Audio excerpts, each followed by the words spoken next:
بسم اللہ الرحمن الرحیم۔ منصور اللہ 858 عیسوی میں ایران کے فارس صوبے میں پیدا ہوئے۔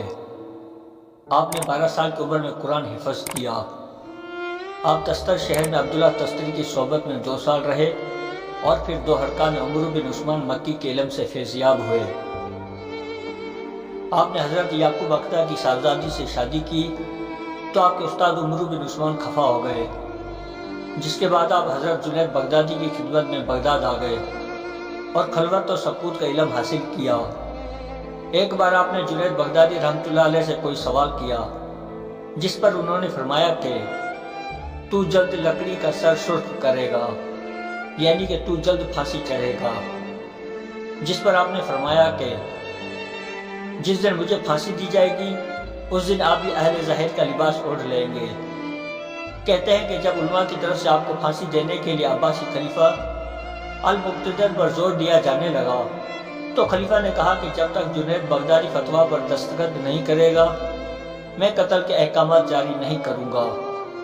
چنانچہ جب آپ کو اس بارے میں مطلع کیا گیا تو آپ اٹھ کر مدرسہ گئے اور علماء ظاہر کا لباس پہنا اور پھر اس فتویٰ کی توثیق کرتے ہوئے فرمایا کہ ہم ظاہر کے اعتبار سے منصور کو پھانسی چڑھانے کا فتویٰ دیتے ہیں۔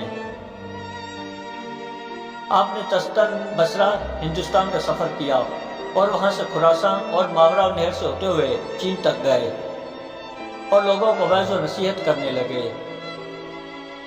ہر علاقے کے لوگوں نے اپنی سوچ و سمجھ کی بساط کے مطابق آپ کو خطابات سے نوازا۔ گھوم پھر کر آپ مکہ واپس پہنچے۔ اب آپ کے کلام میں اس قدر تغیر آ چکا تھا کہ وہ لوگوں کی سمجھ سے بالا تر تھا، چنانچہ آپ کو لوگوں کی طرف سے بے انتہا تکلیفیں اٹھانی پڑی۔ آپ بے حد عبادت گزار تھے، اکثر ساری رات عبادت میں گزار دیتے۔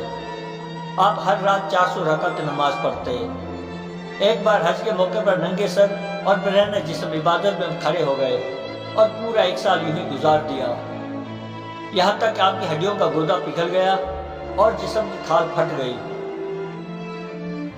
جب عشق الہی کی گہرائی میں ڈوب کر آپ نے ان الحق یعنی کہ میں حق ہوں کا نعرہ لگایا تو ظاہر علماء کے جو پہلے ہی آپ سے سخت عناد رکھتے تھے آپ کے کھلم کھلا دشمن بن گئے اور خلیفہ وقت کو بھی آپ کے خلاف کر دیا، اور ان الحق کا نعرہ لگانے کی وجہ سے کفر کا فتویٰ لگاتے ہوئے آپ کو قید کر لیا گیا۔ آپ 1 سال تک قید میں رہے۔ جب جنید بغدادی سے لوگوں نے پوچھا کہ کیا منصور کے قول میں کسی قسم کی تعویل ہو سکتی ہے یا نہیں، تو انہوں نے فرمایا کہ اب تم لوگ خاموش ہو جاؤ کہ اب تعویل کا وقت گزر چکا ہے۔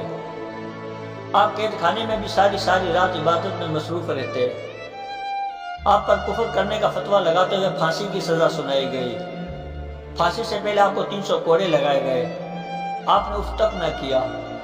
جب آپ کو پھانسی پر لٹکانے کے لیے لایا گیا تو آپ نے باب الطاق کو چوما۔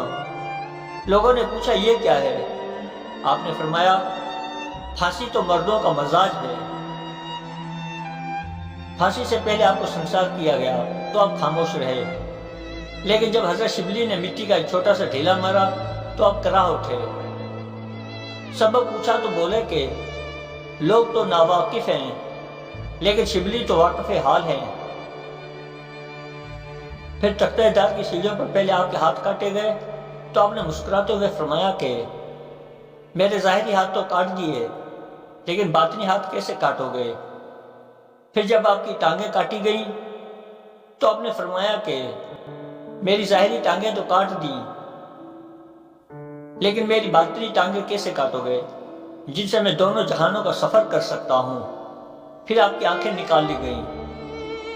جب آپ کی زبان کاٹنے لگے تو آپ نے فرمایا ٹھہرو، اور اپنی خون آلود کھوئیاں اپنے منہ پر پھیرتے ہوئے فرمایا کہ خون مردوں کا ابٹن ہوتا ہے، اب میں نماز عشق کے لیے وضو کر رہا ہوں۔ یا مالک اب تک تو نے مجھے ثابت قدم رکھا، مزید بھی رکھ، اور اپنی محبت کی جس دولت سے مجھے نوازا ہے ان سب لوگوں کو بھی نواز۔ علامہ شبلی نے آپ سے پوچھا تصوف کیا ہے؟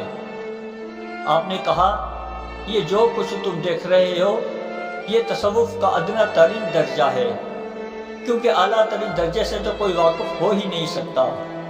پھر آپ کی زبان بھی کاٹ دی گئی اور اسی حالت میں پھانسی پر لٹکایا گیا اور بعد میں اتار کر سر قلم کر دیا گیا۔ سر قلم ہونے کے بعد آپ کے جسم کے ہر عضو سے ان الحق کی آواز آنے لگی، تو آپ کے جسم کے چھوٹے چھوٹے ٹکڑے کر دیے گئے اور صرف گردن و پشت باقی رہ گئے، تو ان سے بھی ان الحق کی آواز آتی رہی۔ اس وجہ سے، اس خوف سے کہ کہیں مزید مسئلہ نہ ہو جائے، اگلے دن آپ کی لاش کو جلا دیا گیا اور آپ کی راکھ کو دریا دجلہ میں بہا دیا گیا۔ لیکن جس وقت راکھ کو دریا برد کیا گیا تو دریا میں ایک جوش سا آ گیا اور پانی کی سطح پر کچھ نقوش سے بننے لگے۔ تو آپ کے خادم کو آپ کی نصیحت یاد تھی کہ جس وقت میری راکھ دریا میں ڈالی جائے گی تو دریا میں ایسا جوش و طوفان آئے گا کہ پورا بغداد اس میں غرق ہو جائے گا، لیکن جب یہ کیفیت ہو تو میری گدری دریا کو دکھا دینا۔ چنانچہ اس نے جب ایسا ہی کیا تو دریا پرسکون ہو گیا اور ساری راکھ کنارے پر آ گئی، جسے لوگوں نے جمع کر کے دفن کر دیا۔ حضرت عباس توسی فرماتے ہیں کہ بروز قیامت منصور کو اس لیے زنجیروں میں جکڑ کر پیش کیا جائے گا کہ کہیں میدان حشر زیر و زبر نہ ہو جائے۔ واللہ عالم بالصواب۔